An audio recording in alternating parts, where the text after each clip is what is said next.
Hey guys, welcome back to my channel. I hope you've all had a great week.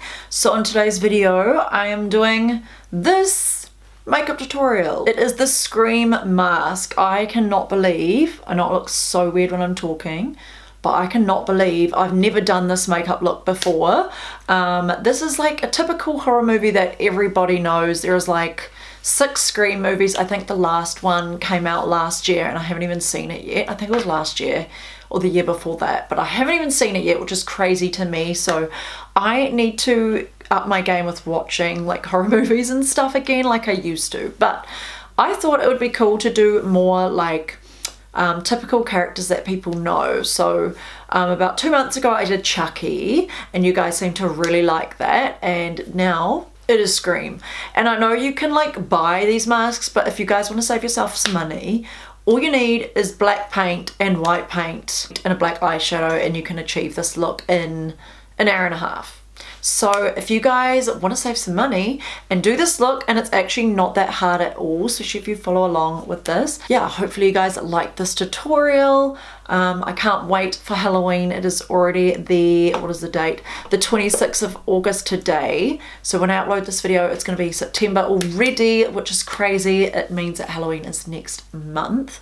And I know you guys start going to Halloween parties and get inspired and start doing looks on Instagram and stuff around September onwards. So hopefully you guys like this look. If you guys do, then don't forget to give it a big thumbs up and subscribe to my channel. I upload every Monday and I upload YouTube shorts every other day. Let me know down below what you guys want to see next from me, because I love hearing your recommendations. And yeah, it's always interesting to know what you want me to film, and I always take note of them and reply to everybody. And don't forget, if you do get inspired by any of my looks or just want to show me a cool look that you've created on Instagram and want me to reshare it, then please tag me on Instagram. Let me get right into this tutorial.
Okay guys, so that was the end of the tutorial. Hopefully you liked this Scream look. It looks so weird when I talk. But yes, like I said, this is super easy. It's a typical look that everybody knows and loves, and you can always buy like the Scream Halloween masks from the costume store. But if you want to save some money and just take a little over an hour to do a look, then you may as well do this tutorial. All you need is a white paint, a black paint, and a black eyeshadow, and you can create this iconic look. And I cannot believe I've never done Scream before. Like I said in the intro, I'm going to do makeup looks that are more known as well this year, I think, like more character looks. So yeah, hopefully you like that. I'm still going to create original looks as well, but I always feel that my character looks always do the best. Or my really scary looks always do the best. So anyway, hopefully you liked this. Don't forget to give it a big thumbs up, and remember to tag me on Instagram in any of your Halloween looks that you are inspired by me from, or if you just want me to see your makeup looks, just tag me and I'd love to see them. Don't forget to subscribe to my channel. I upload every Monday and YouTube shorts every day. I hope you guys have a great week, and I'll see you in my next week's video. Bye!